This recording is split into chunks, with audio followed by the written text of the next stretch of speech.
වැස්සක් වගේ කොට වෙලා හුස්මටත් වඩා ලං වෙලා හැමදේම මග හැරන්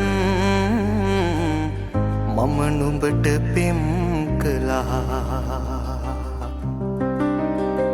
අනේ මන්දා ඉතින් මම අඳ හඬා සිටින් අද කියවමි නුඹලියා කිය කඳුළු නව කතාවම තව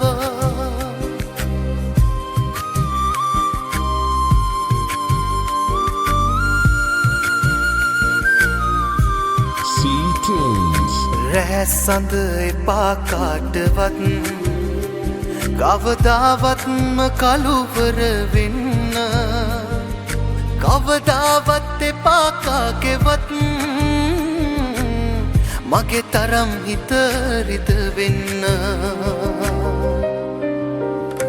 අනේ මන්දා ඉතින් මම අඳ හඬා සිටින් අද කියවමි නුඹලියා කිය කඳුළු නව කතාවම තව ඊයේ රෑ තනි දැක්කට thank you.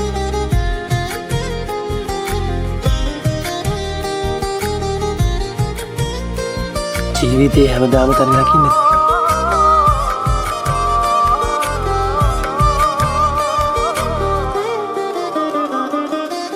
සංසාරයම නුඹ මටත් ඉටු නොවුන ප්‍රාර්ථනාවක්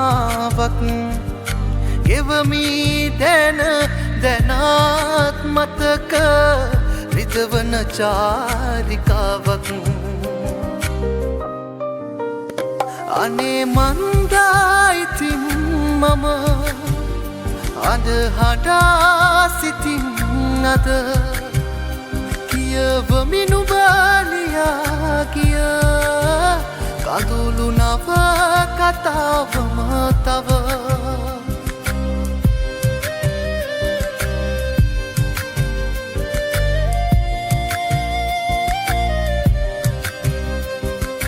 හුස්මටත් වඩා මට තවත් එපා හුඟක් තව ලං වෙන්න හැකිවේවා හැමදාමත් මට වඩා හිනැහින්න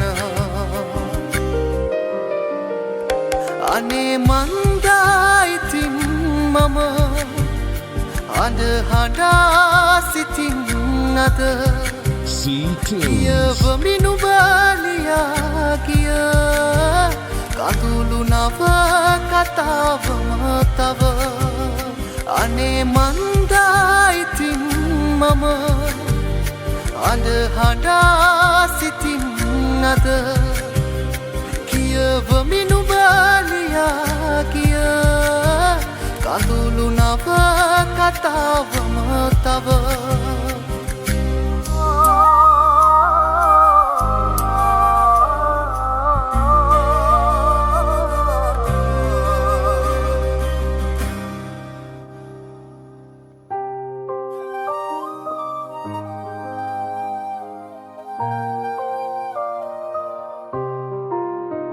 ඇයිවා මෙහෙම මාව මගාරින් මම මොන වගේ කෙනෙක් කියලාද ඔයා හිතාගෙන ඉන්නේ?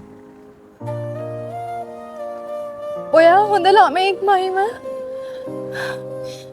දැන් ඔයා යන්න. දාස්පති මට ඔයාව නැතුව බෑ. ඔයා කැමති නෑ කිව්වට ඔයා මට ආදරය කරනවා කියලාත් මම දන්නවා.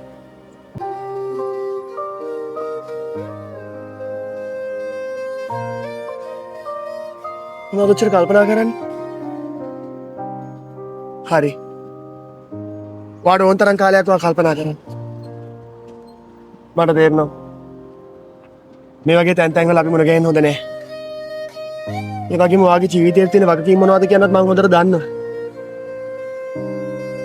ඒ වගේම මම තව දෙයක් දන්නවා. මහිම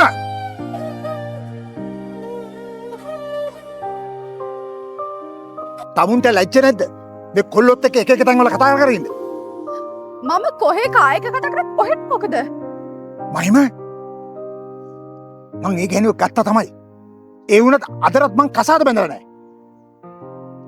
ඕසත් මිනිස්සුන්ගේ ඇඟේ මේ දුප්පත් කෙල්ලෝ එල්ලෙන් හදන්නේ ඇයි? කඩා වඩා ගන්න. මං ඒ ගැන අදරත් කසාද නොමැන්දේ මගේ දේපල වලට අත තියයි කියලා බයට. ඒක තේරුම් ගන්න. මහිම මට අදවත් කියන්න මේ කවුද ඔයාගේ?